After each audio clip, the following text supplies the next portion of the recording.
তারা আমাদের উপর, আমাদের যে সভাপতি, তারা কেন্দ্রীয় প্রেস ক্লাবের সভাপতি হুমায়ুন রশিদ জুয়েলের উপরে চড়াও হয়, তাকে মারতে যাওয়ার জন্য উদ্যত হয়। সেখানে আমি বাধা সৃষ্টি করি যে তাকে ফেরাতে গেলে তারা আমার উপরে অ্যাটাক করে।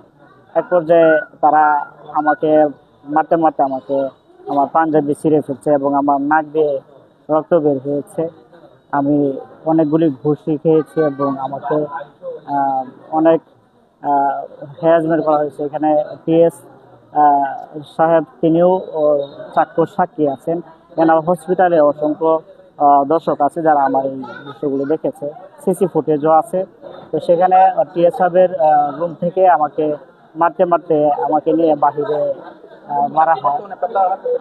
আমি বর্তমানে প্যারাল হসপিটালের 3য় তলায় আমি ভর্তি আছি। এখানে আপনারা সবাই দোয়া করবেন আমার জন্য।